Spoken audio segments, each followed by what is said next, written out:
मधील महिला मृत्यू प्रकरणात आता चौकशी होणार आहे। सिव्हिल सर्जन कैलास पवार या प्रकरणाची चौकशी करणार आहेत। अंबरनाथमधील महिला मृत्यू प्रकरणी आता चौकशी होणार आहे। सिव्हिल सर्जन कैलास पवार या प्रकरणाची चौकशी करणार आहेत। या महिलेचा रुग्णवाहिका न मिळाल्याने मृत्यू झाल्याचा आरोप नातेवाईकांनी केला होता। दुसरीकडे या सगळ्या प्रकरणी रुग्णालय प्रशासनाने सुद्धा स्पष्टीकरण दिलं होतं। रुग्णालयात आणल्यानंतर 15 मिनिटातच या महिलेचा मृत्यू झालेला होता। तर या सगळ्यात संजय राऊत यांनी या संदर्भात मंत्र्यांच्या प्रोटोकॉल त्यांच्या ताफ्यात आता रुग्णवाहिका ठेवण्याची आणि तशा प्रोटोकॉलची स्पर्धा सुरू झाल्याचं म्हणत या प्रकरणी थेट निशाणा साधलेला होता।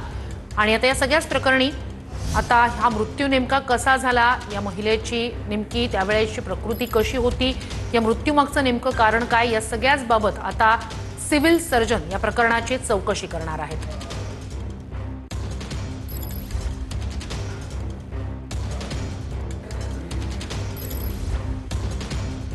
अंकुश वाडेकर, प्रभारी वैद्यकीय अधीक्षक डॉक्टर बीजी छाया रुग्णालय अंबरनाथ। दिनांक 19/10/2025 रोजी संध्याकाळी 6 वाजता मीना बलराम सूर्यवंशी वय 59 वर्ष आमच्या छाया रुग्णालय येथे ट्रीटमेंट घेण्यासाठी आल्या होत्या।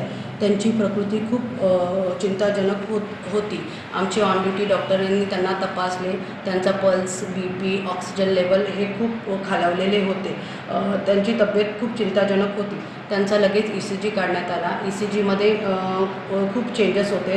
त्यांना तीव्र हृदयविकाराच्या झटक्याची ती लक्षणं होती। तर दरम्यान त्या गोल्डन अवर्समध्ये आमच्या ऑन ड्युटी डॉक्टर आणि स्टाफ यांनी त्यांना अत्यावश्यक लागणारे ट्रीटमेंट दिली। जसं CPR देणे, आवश्यक इमर्जन्सी ड्रग्स, इंजेक्शन्स, IV लावणे, हे सगळं त्यांनी दिलेले इंजेक्शन्स, मेडिसिन्स देण्यात आले। तर दरम्यान ट्रीटमेंट चालू असतानाच 15 ते 20 मिनिटात पेशंटचा मृत्यू झाला। आमच्याकडे 102